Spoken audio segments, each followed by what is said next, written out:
അപ്പോൾ വീഡിയോയുടെ ടൈറ്റിൽ എഴുതിയേക്കുന്ന പോലെ തന്നെ ഒരു ഓഡിയോ ഫയലിനെ നമ്മൾ കേൾക്കാതെ തന്നെ അതിൻ്റെ ക്വാളിറ്റി എങ്ങനെ മനസ്സിലാക്കിയെടുക്കാം. അപ്പോൾ അതിനുപയോഗിക്കുന്ന കുറച്ച് ടൂൾസിനെ പറ്റിയിട്ടാണ് നമ്മളിവിടെ പറയാൻ പോകുന്നത്. നിങ്ങളൊരു ഓഡിയോ ഫയൽ ആണെന്നുണ്ടെങ്കിൽ, അല്ലെങ്കിൽ ഓഫ്ലൈനായിട്ട് മ്യൂസിക് സ്റ്റോർ ചെയ്ത് വെച്ചിട്ട് പാട്ട് കേൾക്കുന്ന ഒരാളാണ് എന്നുണ്ടെങ്കിൽ നിങ്ങൾക്കിത് വളരെ ഉപകാരപ്രദമായിരിക്കും. കാരണം ഞാനും പണ്ട് ഇങ്ങനെ ആലോചിച്ചിട്ടുണ്ട്, ഇതിങ്ങനെ നമ്മൾ കേട്ട് നോക്കാതെ. ഇപ്പോൾ നമ്മൾ ഓഡിയോ കേൾക്കുന്നുണ്ട്, പക്ഷെ അതിൻ്റെ ക്വാളിറ്റി, അതായത് ഈ പറയുന്ന ക്വാളിറ്റി തന്നെ ഇതുണ്ടോ എന്ന് നമ്മൾ ജസ്റ്റ് കേട്ടത് കൊണ്ട് ചിലപ്പോൾ നമുക്കത് മനസ്സിലായെന്ന് പറഞ്ഞില്ല. അപ്പോൾ ഇത് കേൾക്കാതെ തന്നെ എങ്ങനെ നമുക്ക് മനസ്സിലാക്കിയെടുക്കാം, അതായത് നമ്മൾ കണ്ടുകൊണ്ട് ഇതിനെ എങ്ങനെ മനസ്സിലാക്കിയെടുക്കാം, അപ്പൊ അതിനെ പറ്റിയിട്ടാണ് ഇന്ന് പറയാൻ പോകുന്നത്. അപ്പൊ ഇതിനായിട്ട് പല സോഫ്റ്റ്വെയർസ് ഉണ്ട്. അപ്പൊ അതിൽ ഒന്നാമത്തെ സോഫ്റ്റ്വെയർ എന്ന് പറയുന്നത് സ്പെക് എന്ന് പറയുന്ന ഒരു സോഫ്റ്റ്വെയർ ആണ്. അത് കുറെ കാലമായിട്ട് ആൾക്കാർ യൂസ് ചെയ്യുന്ന, അല്ലെങ്കിൽ ഇങ്ങനെ ഓഡിയോ ഫയൽസ് യൂസ് ചെയ്യുന്ന ഒരു സോഫ്റ്റ്വെയർ ആണ് സ്പെക്. പിന്നെ ഉള്ളതെന്ന് പറയുന്നത്, ഇപ്പോൾ നിങ്ങൾക്ക് സ്പെക് നമുക്ക് ഫോണിലൊന്നും അവൈലബിൾ അല്ല. അപ്പോൾ സ്പെക്കിന് സിമിലർ ആയിട്ടുള്ള ഒരു സോഫ്റ്റ്വെയർ ആൻഡ്രോയിഡിലുള്ളതാണ് ആസ്പെക്ട് എന്ന് പറയുന്നത്. iOS-ൽ ഇങ്ങനത്തെ സോഫ്റ്റ്വെയർസ് എനിക്കൊന്നും അറിയില്ല. ഈ സ്പെക്ക് നമുക്ക് ഈ വിൻഡോസിലുണ്ട്, ലിനക്സിലുണ്ട്, മാക്കിലുണ്ടെന്ന് തോന്നുന്നു, ഞാൻ നോക്കിയിട്ടില്ല. അതുപോലെ വേറുള്ളൊരു സോഫ്റ്റ്വെയർ എന്ന് പറയുന്നത് ഫേക്കിംഗ് ദ ഫങ്ക് എന്ന് പറഞ്ഞിട്ടുള്ള സോഫ്റ്റ്വെയർ ആണ്. അപ്പോൾ ഇത് രണ്ടിനെയാണ് ഞാൻ ഇന്ന് പരിചയപ്പെടുത്തുന്നത്. ഇതല്ലാതെ വേറെയും സോഫ്റ്റ്വെയർസ് ഉണ്ട് ഈ ഒരു പർപ്പസിന് വേണ്ടിയിട്ടുള്ളത്. പക്ഷേ അതിൽ പലതൊക്കെ ഔട്ട്ഡേറ്റഡ് ആണ്. പിന്നെ ഇതിൻ്റെ അത്രയും നല്ലതായിട്ട് എനിക്ക് തോന്നിയില്ല. പിന്നെ ചിലത് ഞാൻ യൂസ് ചെയ്തിട്ടില്ല. കാരണം ഈ രണ്ട് software is good for the purpose. അപ്പോൾ ആദ്യത്തത് സ്പെക്കിലേക്ക് തന്നെ വരാം. സ്പെക്ക് വളരെ സിമ്പിൾ ആയിട്ടുള്ള ഒരു സോഫ്റ്റ്വെയർ ആണ്.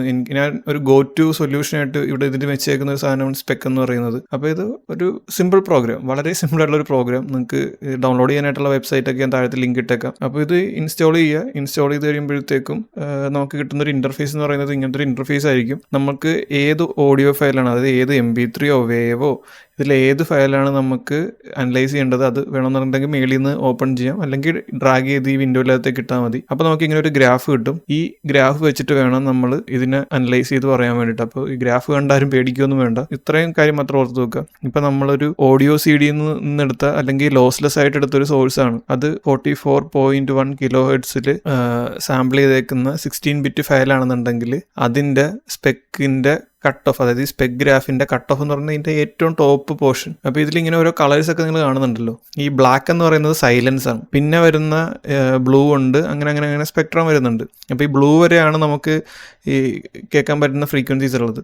അപ്പോൾ അങ്ങനെ കളേഴ്സ് ഇതിൻ്റെ അകത്ത് വരുന്നുണ്ട്. അപ്പോൾ നമ്മളിപ്പോൾ എടുത്തേക്കുന്നത് ഞാൻ നേരത്തെ പറഞ്ഞ 44.1 kHz 16-bit വന്നേക്കുന്ന ഒരു ഓഡിയോ ആണ്. അത് ഓഡിയോ CD എടുത്തേക്കുന്ന ലോസ്ലെസ് ഫയലാണെന്നുണ്ടെങ്കിൽ അതിൻ്റെ കട്ട് ഓഫ്, അതായത് ഈ ബ്ലാക്ക് വരാതെ ആ മേളിൽ കണ്ടില്ലേ അങ്ങനെ വന്നേക്കുന്ന കട്ട് ഓഫ്, ഈ കട്ട് ഓഫ് എന്ന് പറയുന്നത് 22 kHz വരെ ഉണ്ടായിരിക്കും. ആ 22 kHz ആയിരിക്കും ഇതിൻ്റെ കട്ട് ഓഫ് എന്ന് പറയുന്നത്. ഒരു MP3 എന്ന് പറയുന്ന സ്റ്റാൻഡേർഡ് 20 kHz കട്ട് ഓഫ് ചെയ്തേക്കുന്നത്. പിന്നെ MP3 താഴത്തേക്ക് 250, 192 അങ്ങനെ വരും തോറും ഈ കട്ട് ഓഫ് എന്ന് പറയുന്നത് താഴത്തേക്ക് വന്നിട്ടിരിക്കും. അപ്പോൾ അതാണ് നമുക്ക് ക്വാളിറ്റി ഡിറ്റർമൈൻ ചെയ്യാൻ പറ്റുന്നത്. ഒരു പക്ക മാസ്റ്റർ ചെയ്ത് നന്നായിട്ട് ഔട്ട് എടുത്തേക്കുന്ന ഒരു ഓഡിയോ CD എന്നുള്ള ലോസ്ലെസ് ഫയൽ എന്തായാലും ഈ 22 kHz അതിൻ്റെ കട്ട് ഓഫ് വരുന്നത്. ചില പാട്ടുകൾക്കും ചില റിലീസുകൾക്കും ഒക്കെ 20 തൊട്ട് 22 ഇടയിലൊക്കെ നിൽക്കാറുണ്ട്. But it's okay.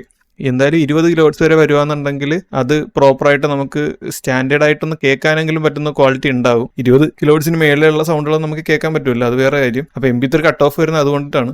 അപ്പോൾ ഇത്രയും ഓർത്ത് വെക്കുക. സ്പെക്ക് വെച്ച് എങ്ങനെയാണ് അനലൈസ് ചെയ്യാന്ന് വെച്ചിട്ടുണ്ടെങ്കിൽ, ഒരു പ്രോപ്പർ പക്ക ആയിട്ടുള്ള ഒരു ലോസ്ലെസ് ഫയലാണെന്നുണ്ടെങ്കിൽ അതിന്റെ കട്ട് ഓഫ് വരുന്നത് 20 തൊട്ട് 22 kHz ഇടയിലായിരിക്കും. 22 kHz ആണെന്നുണ്ടെങ്കിൽ പെർഫെക്റ്റ് ആയിട്ടുള്ള ഓഡിയോ ഫയലായിരിക്കും. MP3 ആണെന്നുണ്ടെങ്കിൽ അതിന്റെ കട്ട് ഓഫ് എന്ന് പറയുന്നത് 20 kHz അതായത് 20 kHz അതിന്റെ കട്ട് ഓഫ് നിൽക്കാൻ പോകുന്നത്. ആ MP3ന്റെ ക്വാളിറ്റി കുറയുന്നതനുസരിച്ച് ഈ കട്ട് ഓഫ് താഴത്തേക്ക് വരും. അത് 15 kHz വരെ ഉള്ളതാണെന്നുണ്ടെങ്കിൽ നമുക്ക് ഓക്കെ ലിസണബിൾ ആയിരിക്കും, അതായത് കാഷ്വൽ ലിസണബിൾ ആയിട്ടുള്ള ഫയലായിരിക്കും MP3. അത് മേ ബി എനിക്കോട് 128 kbps എനിക്ക് തോന്നുന്നു ഒരു 15 kHz നിൽക്കുന്നത്. അതിന് താഴത്തേക്കുള്ളത് നമുക്ക് ആർട്ടിഫാക്ട്സ് ഒക്കെ വന്നു തുടങ്ങും. അപ്പോൾ എല്ലാ ഓഡിയോ ഫോർമാറ്റ്സ് M4A ആണെന്നുണ്ടെങ്കിലും ഇത് ഏത് ഫയലാണെന്നുണ്ടെങ്കിലും നമുക്ക് ഈ സ്പെക്കിലിട്ട് കൊടുക്കുകയെന്നുണ്ടെങ്കിൽ ഇതിന്റെ ക്വാളിറ്റി ഇങ്ങനെ കണ്ട് മനസ്സിലാക്കാൻ പറ്റും. അപ്പോൾ അതാണ് സ്പെക്ക് എന്ന് പറയുന്ന സോഫ്റ്റ്വെയർ. പിന്നെ ഇതിന് മേലേക്കുള്ള ഫയൽസ് ഉണ്ടല്ലോ. ഇപ്പം ഇത് 44.1 ആണ്. 48 കിലോ ഹെഡ്സും അതുപോലെ 96 കിലോ ഹെഡ്സ് ഒക്കെ വരുന്നത് നമുക്ക് ഇതിൻ്റെ അകത്ത് ഇതുപോലെ തന്നെ വെച്ച് ചെക്ക് ചെയ്ത് നോക്കാൻ പറ്റും. അപ്പോൾ അങ്ങനെ ചെക്ക് ചെയ്ത് നോക്കുമ്പോഴത്തേക്കും ഇപ്പോൾ 48 കിലോ ഹെഡ്സ് ആണെന്നുണ്ടെങ്കിൽ അതിൻ്റെ കട്ട് ഓഫ് വരേണ്ടത് 24 കിലോ ഹെഡ്സിലായിരിക്കും കട്ട് ഓഫ് വരുന്നത്. അതുപോലെ 96 കിലോ ഹെഡ്സ് ആണെന്നുണ്ടെങ്കിൽ 48 കിലോ ഹെഡ്സിലായിരിക്കും കട്ട് ഓഫ് വരുന്നത്. അതായത് സാമ്പിൾ ചെയ്തേക്കിൻ്റെ പകുതിയാണല്ലോ നമുക്ക് വേണ്ടത്. അപ്പോൾ ആ കട്ട് ഓഫ് അവിടം വരെ വരുവാന്നുണ്ടെങ്കിൽ അത് പ്രോപ്പർ ആയിട്ടുള്ള ഓഡിയോ ആണ്. ഇപ്പോൾ നമ്മളൊരു 96 കിലോ ഹെഡ്സിൻ്റെ ഓഡിയോ ആണ്, അത് നമ്മൾ ഇടുമ്പോഴത്തേക്കും കട്ട് ഓഫ് പറഞ്ഞ പോലെ 48 കിലോ ഹെഡ്സിൽ വരുന്നില്ല എന്നുണ്ടെങ്കിൽ അത് പ്രോപ്പർ ആയിട്ടുള്ള ഓഡിയോ അല്ല, അത് ഈ പറഞ്ഞ എക്സാക്ട് ഹൈറസ് ഓഡിയോ അല്ല എന്നാണ് അതിൻ്റെ അർത്ഥം. അപ്പം അങ്ങനെയാണ് ഈ സ്പെക്ക് വെച്ചിട്ട് നമ്മളിത് അനലൈസ് ചെയ്യുന്നത്. അപ്പം ഇനി അടുത്ത പ്രോഗ്രാമിലേക്ക് വരാം. അത് ഫേക്കിംഗ് ദ ഫങ്ക് എന്ന് പറഞ്ഞിട്ടുള്ള സോഫ്റ്റ്വെയർ ആണ്. അപ്പോൾ ഫേക്കിംഗ് ദ ഫങ്കും ഈ സെയിം സംഭവങ്ങൾ തന്നെയാണ് ചെയ്യുന്നത്. പക്ഷെ ഇതിൽ ഈ സ്പെക്ക് നമ്മൾ നോക്കി, അതായത് നമ്മൾ ഈ ഗ്രാഫ് നോക്കി നമ്മൾ മനസ്സിലാക്കണ്ട, സോഫ്റ്റ്വെയർ തനിയെ അത് മനസ്സിലാക്കിക്കോളും. എന്നിട്ട് അത് നോക്കി ഓക്കെ ആണെന്നുണ്ടെങ്കിൽ ഒരു തംസ് അപ്പ് ആയിരിക്കും. ഇപ്പം നമുക്കൊരു ഓഡിയോ ഫയല് അല്ലെങ്കിൽ ഒരു ഹോൾ ആൽബം തന്നെ നമുക്ക് അതിൻ്റെ അകത്ത് ചെക്ക് ചെയ്യാൻ പറ്റും. ഒരു ഫുൾ ആൽബം എടുക്കുക, ഇതിലേക്ക് ഇമ്പോർട്ട് ചെയ്യുക, എന്നിട്ട് റൺ ചെയ്ത് കഴിയുമ്പോഴത്തേക്കും അത് തനിയെ അനലൈസ് ചെയ്തിട്ട് ഓഡിയോ പെർഫെക്റ്റ് ആണെന്നുണ്ടെങ്കിൽ ഇത് തന്നെ ഈ ഗ്രാഫ് ഉണ്ടാക്കിയിട്ട് ആ സോഫ്റ്റ്വെയർ തന്നെ ഗ്രാഫ് അനലൈസ് ചെയ്തിട്ട് ഓഡിയോ ഓക്കെ ആണെന്നുണ്ടെങ്കിൽ ഒരു തംസ് അപ്പ് ആയിരിക്കും, എന്നിട്ട് ഒരു ഗ്രീൻ കളറിലായിരിക്കും ഇരിക്കുന്നത്. ഇത് പെർഫെക്റ്റ് അല്ല എന്നുണ്ടെങ്കിൽ ഒരു തംസ് ഡൗൺ ആയിരിക്കും, എന്നിട്ട് ഒരു റെഡ് കളറിലും ആയിരിക്കും ഇരിക്കുന്നത്. എന്നിട്ട് അതിൻ്റെ എത്ര കിലോ ബിറ്റ്സ് പെർ സെക്കൻഡ് ആണ് ഇതുള്ളതെന്നും പിന്നെ ഇതിൻ്റെ സ്പെക്ട്രം ഒക്കെ ഇപ്പോൾ നമുക്ക് സ്പെക്ക് നമുക്ക് നോക്കണമെന്നുണ്ടെങ്കിൽ നമുക്ക് സ്പെക്ക് നോക്കാം. അപ്പോൾ അങ്ങനെ കംപ്ലീറ്റ് പാക്കേജ് ആയിട്ടുള്ളൊരു ടൂളാണ് ഫേക്കിംഗ് ദ ഫങ്ക് എന്നുള്ളത്. അതുപോലെ ഇപ്പം നിങ്ങൾക്ക് ഒരു ട്രാക്ക്, നിങ്ങൾ ചെക്ക് ചെയ്ത ട്രാക്ക് നിങ്ങൾക്ക് ഏതെങ്കിലും ഒരു സ്ട്രീമിംഗ് സർവീസിൽ സെർച്ച് ചെയ്യണമെന്നുണ്ടെങ്കിൽ അങ്ങനെ സെർച്ച് ചെയ്യാൻ പറ്റും. അങ്ങനെ കുറേ ഓപ്ഷൻസ് ഈ ഫേക്കിംഗ് ദ ഫങ്കിൻ്റെ അകത്തുണ്ട്.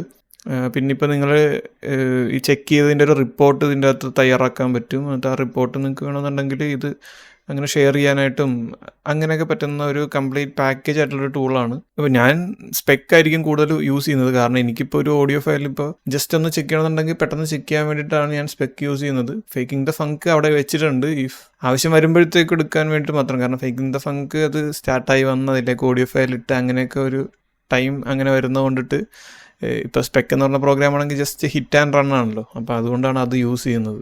അപ്പോൾ ഈ 2 ടൂൾ വെച്ചിട്ടാണ് നമുക്കൊരു ഓഡിയോ ഫയലിൻ്റെ ജെന്യൂനിറ്റി, അത് ഈ പറഞ്ഞ ക്വാളിറ്റി തന്നെ സാധനം ഉണ്ടോ എന്ന് നമുക്ക് മനസ്സിലാകുന്നത്.